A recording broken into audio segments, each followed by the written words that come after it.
This content is the property of Put It Out There TV, also known as p.i.o.t TV, a property of the House of Yasha'Allah El Trust.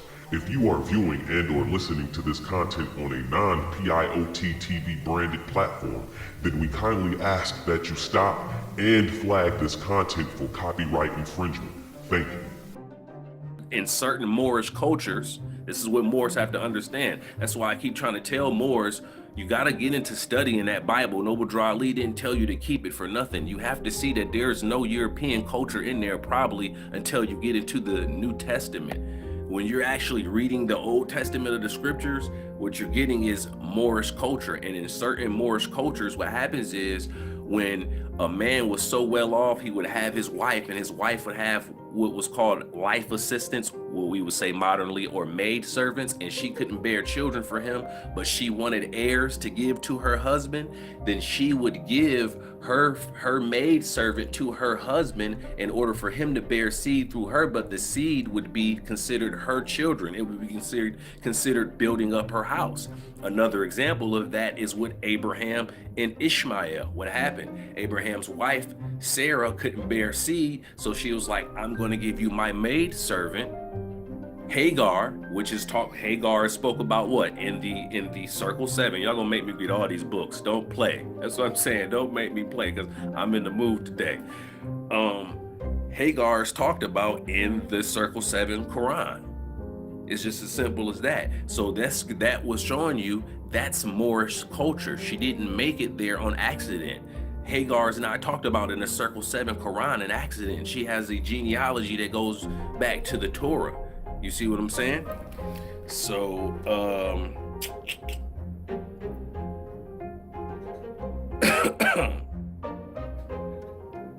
okay. Now here, it goes on to say, just as the tent panels are added to continue the tent, sons are born to the family to continue the family line. Just as the tent is continually being renewed with new panels, the family is continually being renewed with new sons. Now, I'm going to get into it. In Moorish culture, a son is symbolic to building. In Moorish culture, we've always known that. In Moorish culture, the more sons you have are considered the more stones you have added on to your house, your family line. So the more sons you have are the more stones you have on to your house. That's why when you go to ancient Moorish culture, it was a pride and an honor to have as many sons as possible, because in ancient Moorish culture, the birthright would pass on through that firstborn son. You know, I know a lot of times they like to say we were matriarchy in certain forms of Moorish culture, but that's not all Moorish culture. And that's not something that was introduced to us by the European later on down the line, despite popular belief. We did have patriarchal Moorish systems. We did have matriarchal Moorish systems. It's just as simple as that. And the Moabites, from what I can see, despite what popular things say, the Moabites were a patriarchal nation, period. Because if they were not, they would not be called Moabites, which is after Moab. Moab would not pass on birthright to his firstborn son and thereafter. You see what I'm saying? Because they all had the same culture to a certain extent, even though certain things were different a little bit. But the sons being stones added on to the house, because of another word for a family, or the proper word in Moorish terms, or how we would say house, and I don't even want to say that in English, because a house is a place where servants are at. So I would say bait. I would have to use the actual Moorish word. I would have to say bait. I have to, just to keep us de jour.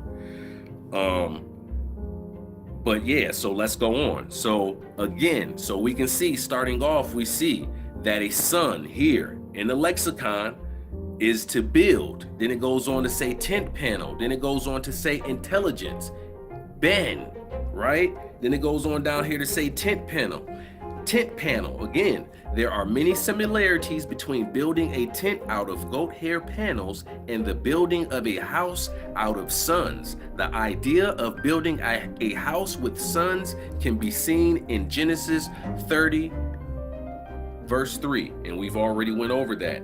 It says, just as tent panels are added to continue the tent, sons are born to the panel to continue the family line, just as the tent is continually being renewed with new panels. The family is continually being renewed with new sons. So the more sons, the larger the house, because a son is considered building is considered a stone. I'm gonna show you. We're gonna get into that, why the son is considered a stone. So we're dealing with the word ben. Don't forget, we are dealing with Moorish Hebrew etymology, Moorish Canaanite etymology right now.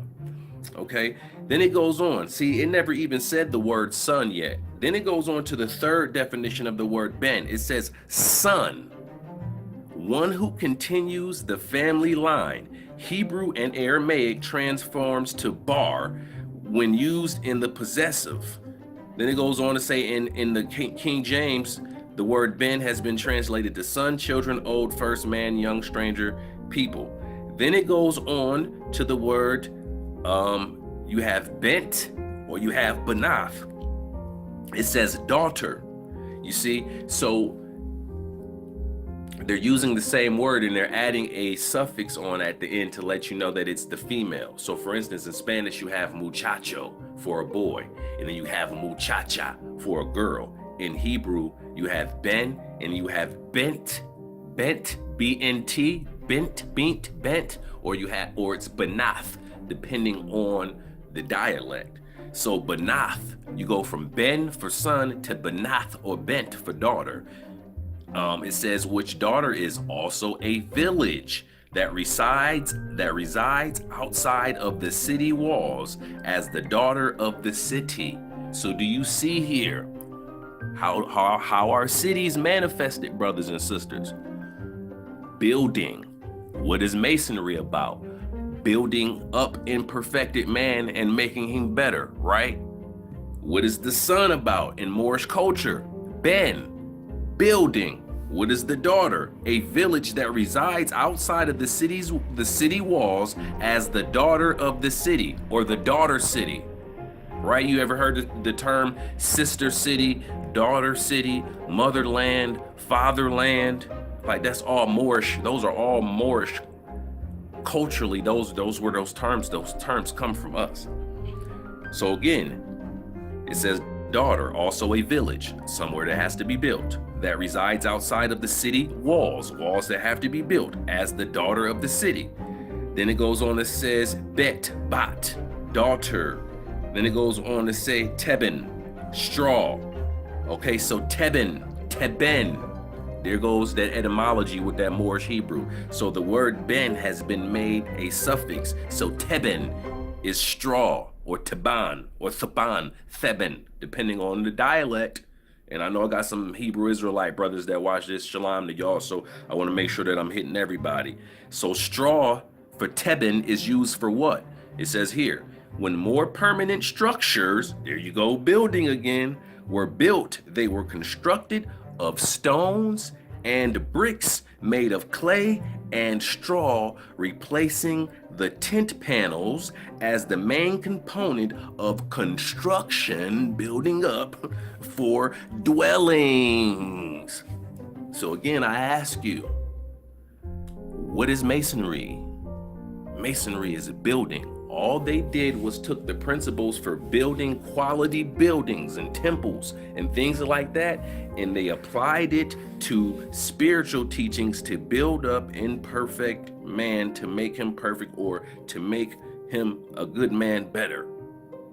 That's what it is. So your whole culture, Moorish culture, is based off of building, because masonry is what, at the end of the day, based off of building, period. So again, they took the codified rules of building quality temples and buildings for dwelling and worshiping and things of this nature, and they transferred that over into building up the temple of man.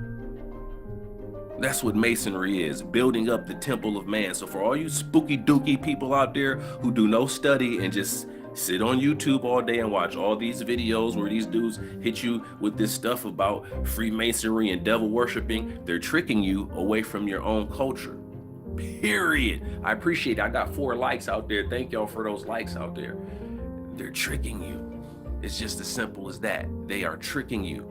So you have to pay attention. You have to be studied enough and discerned enough to know to take away the good stuff and throw away the stuff that's no good for you. It's just as simple as that. So let's go on here. Then we have matben,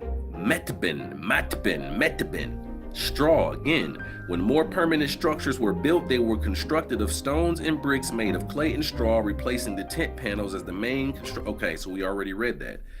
Then here we have benin. Okay, we have benin, or sometimes y'all ever heard of Benin?